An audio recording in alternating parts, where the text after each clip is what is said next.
है कि मैं अपनी पत्नी के साथ अपना संतान विस्तार की मर्यादा को स्वीकार किया, ऐसा बताता है तो पागल के अलावा दूसरा कोई नहीं बताता। सब जानता है कि क्या होता है, सृष्टि के विस्तार के लिए होता है, ये बताने का चीज नहीं।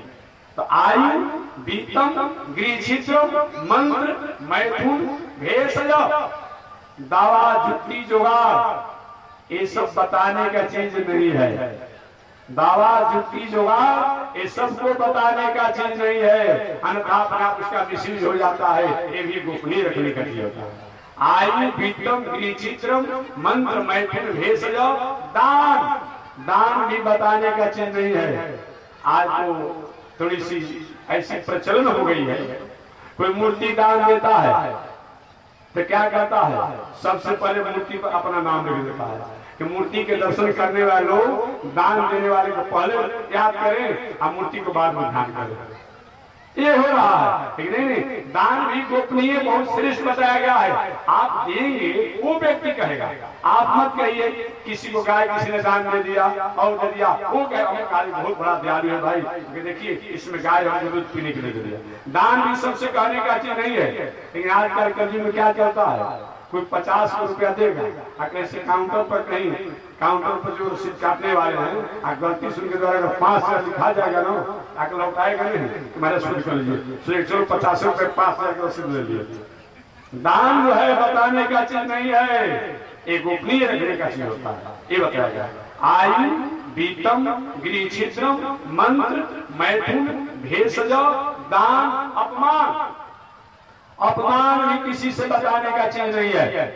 कोई नालायक व्यक्ति है, आप किसी आदमी है कि अपमान कर दिया, समय मिलने पर जैसा बर्ताव कर रहा हो करिए, लेकिन लोगों से मत बताइए। और अपनी तपस्या साधना जो है ये भी लोगों से कहने का चीज नहीं है। ये 9 चीज गोपनीय बताया गया है, ये किसी को बताने का चीज नहीं है। उसके बाद और भी शास्त्र में बताया गया है कि क्या क्या चीज नहीं कहना चाहिए। अपने बड़े बेटा का नाम भी नहीं लेना चाहिए, क्या देखिएगा, अपने किस किस व्यक्ति का नाम नहीं लेना चाहिए। अति कृपण व्यक्ति हो उस कृपण व्यक्ति का भी नाम नहीं लेना चाहिए। नाम लेने पर पाप लगता है, दोष लगता है, संस्कृति का ह्रास होता है, इसलिए पापी व्यक्ति का नाम नहीं लेना चाहिए, अति कृपण व्यक्ति का भी नाम नहीं लेना चाहिए। 2 कृपणी की कथा मैं सुना दूं, तब आगे मैं इसे व्याख्या करूंगा। कृपणी का भी एक अपना जीवन होता है, याद रखिएगा। कृपणी का भी एक अपना जीवन होता है, देह महकते रहेगा, घर में धन संपत्ति पड़ा रहेगा, लेकिन कपड़ा साफ करेगा ना देह साफ करेगा, चीला ढील अपने आप सब देह में पड़े रहे, कोई मतलब नहीं। उन लोग का भी होता है, न खाएगा न खिलाएगा, न अपने आप किसी को देगा न कुछ करेगा। वो व्यक्ति मर करके मलेच्छ बनता है, समझ में, पैखाना का कृमि बनता है। हाँ, पैखाना का कृमि बनता है, शमशान का अपने आप में शमशान का प्रेत बनता है। ऐसे लोग जो कि न खाता है न खिलाता है न देता है, ऐसे कृपण लोग मर करके यही बनते हैं। उनके नाम लेने पर पाप लगता है, ऐसे व्यक्ति का नाम लिया जाए तो पाप लगता है।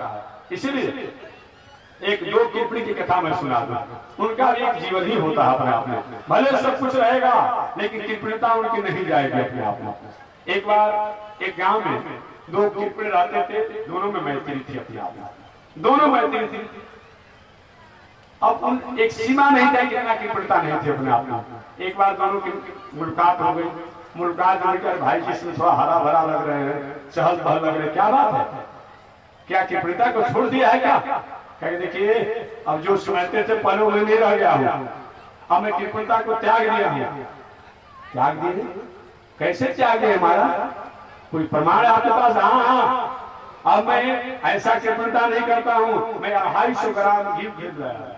अच्छा, अब खा भी रहा हूँ, लेकिन 250 ग्राम घी को मैं 6 महीना से खा रहा हूँ। अभी हमारा 50 ग्राम कम हुआ है, 200 ग्राम घी बचा हुआ है। किस रफ्तार में खाता होगा जी? अब बताइए, कृपणी के पास अगर वस्तु मिल भी जाएगा, कहीं कहीं गाँव में होंगे, अगर कहीं कृपण होगा अपने आप में, वैसा क्या क्या होता, अगर साफ सिवा भी देंगे ना तो फुल बड़ा को घाले घालते रहेगा, उसी में उसका आनंद आएगा, उसी में आनंद आएगा। होते हैं कुछ गाँव में ऐसे लोग अपने आप में, स्वभाव उसका होता है, कुछ खाने को देंगे पहनने को देंगे, सब उसको क्या बचा कर रखेगा। ऊपर से आता है ना, ऊपर से आता है। अच्छा महाराज आप ऐसे 200-250 ग्राम घी आपने भेजा। दूसरा मित्र ने कहा और आप 50 ग्राम खा गए और 200 ग्राम बचा करके महाराज इतना अगर खर्चा करेंगे तो कहां से आएगा? दूसरा कृपण ने कहा और उससे भी कृपण कहा कहां से आएगा बताओ? 250 ग्राम घी तुमने खरीदा 6 महीना पहले और 50 ग्राम खा गया और 200 ग्राम बचा कर रखा हो, ये कैसे खर्चा करते हो? ऐसे मत करो, नहीं कहां से आएगा? कैसे खाते हो बताओ? तो क्या सुनिए, भोजन बन जाता है घर में। अब भोजन बनने के बाद एक मैं अपने आप सलाका रखा हूं, शीशा का सलाका रखा हूं और घी को उसी में डुबा देता हूं। सलाका को डुबाता हूं घी में और डुबाने के बाद जो भी भोजन है सब छुआ देता हूं। बस हो गया। अब समझिए क्या खाएगा, क्या मोटाएगा, क्या होगा? इसी से महाराज ऐसे करते करते 6 महीना से खा रहा हूँ। 50 ग्राम घी खर्चा हो गया है और 200 ग्राम घी बचा हुआ है। दूसरा कीपड़े का राम ऐसा अगर खर्चा करोगे कहां से आएगा? मैं भी तुम्हारे समान अब वैसा कीपड़ नहीं रह गया हूँ, मैं भी कीपड़ता छोड़ दिया हूँ, लेकिन मैं भी 250 ग्राम घी खरीदा हूँ और मैं साल भर 250 ग्राम घी खा रहा हूँ और हमारा घी 250 ग्राम बचा हुआ है। बड़ी आशा, अभी आपको भी आशा महाराज कैसे खाता होगा? अगर सुई की अगर भाग से विभाग करेगा साल भर तभी खर्चा लग जाएगा।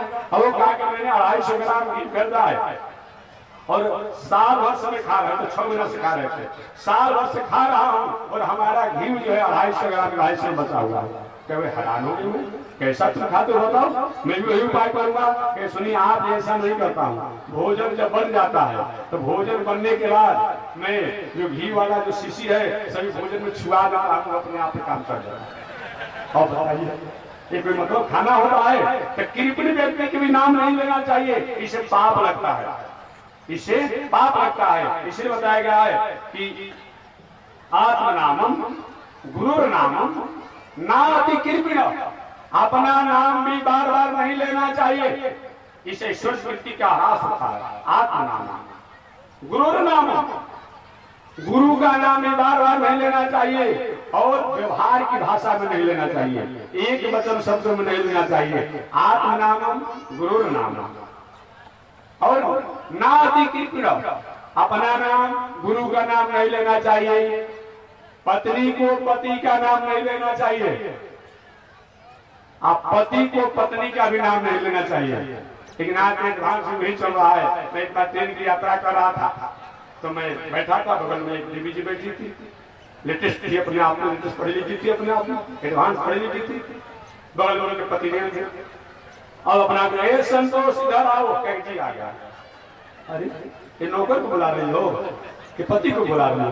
अब उसमें क्वेश्चन है, वो भी अपने आप में हमको संतोष का पुकारा जा रहा है। नहीं नहीं नहीं, वो भी अपने आप में अब ये नहीं, पहले के जमाने में अपने आप स्त्रियां कोई पति होते अपने आप में तो उसके पुत्र के नाम से उसको बुलाते हैं, अमुक के पिताजी बोले रहे, या जो पति होता अमुक के माता जी बुला ले। अब दोनों को अपना नाम रखने बहुत पसंदता होता है। नहीं नहीं, शास्त्र से निषेध है, ऐसा नहीं होना चाहिए। स्त्री को पति का नाम नहीं लेना चाहिए, अब पति को स्त्री का भी नाम नहीं लेना चाहिए। ये बताया गया है, ये सब पाप लगता है, दोष है अपने आप में।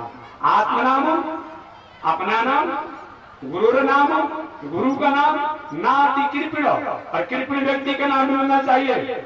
बड़े बेटा का नाम भी नहीं लेना चाहिए, इसे पुकार का अलग नाम होता था पहले, बड़े बेटा का भी नाम लेना चाहिए, पति का नाम लेना चाहिए, पत्नी का नाम लेना चाहिए। इस तरह शास्त्रों में अपने आप में बताया गया है। अतः बृहस्पति जी महाराज ने क्या किया कि नीति को जानने के कारण जो इंद्र द्वारा अपमान हुआ, उस अपमान को किसी से कहे नहीं और क्या किए, जाकर के अंतर ध्यान हो गए।